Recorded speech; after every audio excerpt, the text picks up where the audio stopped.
Bonjour à toutes et bonjour à tous.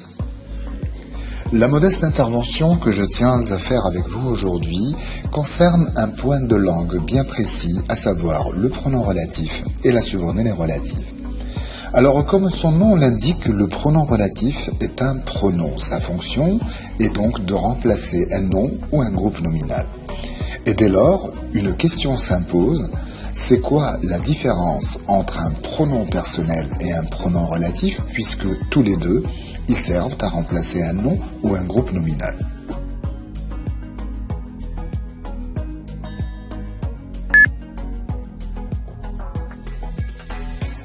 Pour répondre à cette question, je dirais que le pronom relatif détient quelque chose de plus que le pronom personnel n'a pas.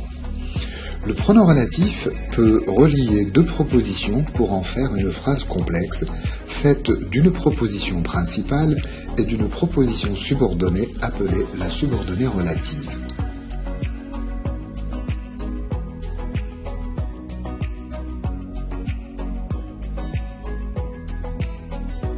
Cela revient à dire que le pronom relatif introduit une subordonnée relative.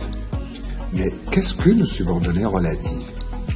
La subordonnée relative est un qualifiant.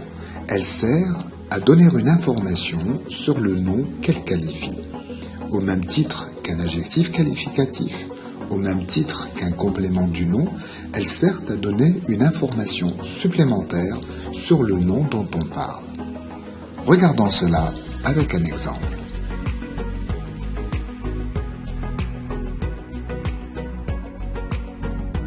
Si je vous disais par exemple, apportez-moi le livre, vous me dites, de quel livre parlez-vous? Je vais vous donner une première information avec un adjectif qualificatif et je vous dirai le gros livre. Je vais vous donner une deuxième information avec un complément du nom et je vous dirai le gros livre de géographie.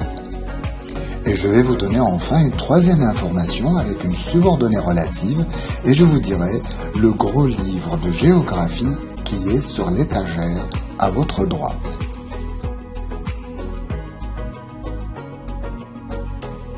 Il est clair donc qu'avec l'adjectif qualificatif, le complément du nom et la subordonnée relative, j'ai réussi à donner au nom livre une caractérisation qui lui permet de se distinguer des autres livres qui sont en ma possession.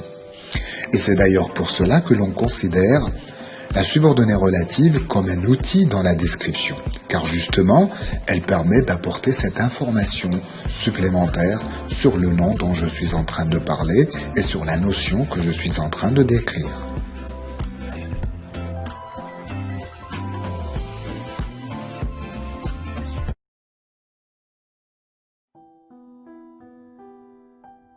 Je ne vais pas parler ici de tous les pronoms relatifs qui existent, je vais juste me contenter de ceux qu'on appelle les pronoms relatifs simples, à savoir le que, le qui, le dont et le où.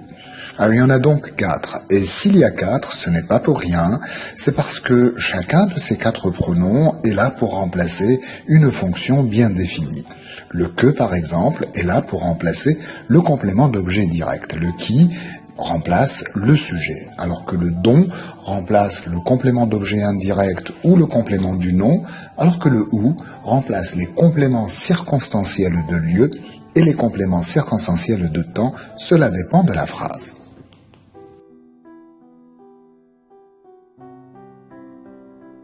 Alors comment cela fonctionne-t-il?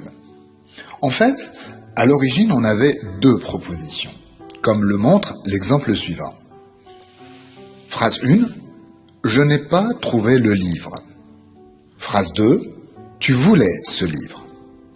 Du coup, il y a quelque chose qui m'interpelle, c'est cette répétition du mot livre à travers la deuxième phrase. Je vais donc tenter d'éviter cette répétition tout en reliant les 2 phrases et la question que je me dois de poser d'emblée, le mot que je veux remplacer, quelle est sa fonction? Là, je constate qu'il est complément d'objet direct. Tu voulais quoi? Tu voulais ce livre. C'est donc un complément d'objet direct. Et le pronom qui lui correspond va être le que. Ce que, je vais directement le placer derrière le mot qu'il avait remplacé pour dire « Je n'ai pas trouvé le livre que tu voulais ». que tu voulais est donc la subordonnée relative.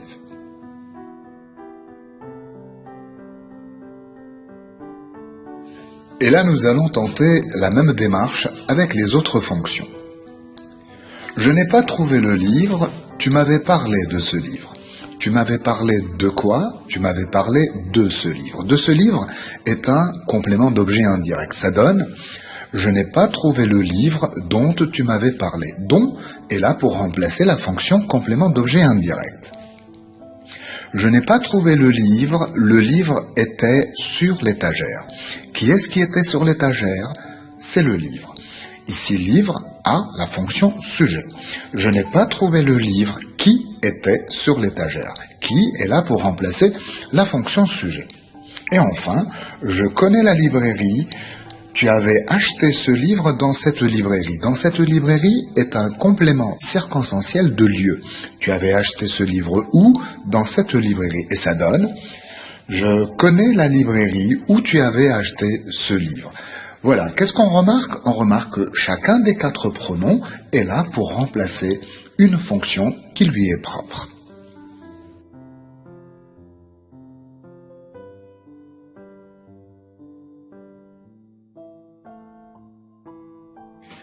Voilà, j'espère que ce petit cours vous a été utile. Vous pouvez éventuellement retrouver des exercices d'application conçus avec le logiciel Hot Potatoes pour vous entraîner à l'emploi des pronoms relatifs simples. Si vous ne les retrouvez pas sur ce groupe, vous pouvez toujours les retrouver sur mon groupe Facebook, Le Café des Francophones. Voilà, je vous dis donc bon courage et à bientôt.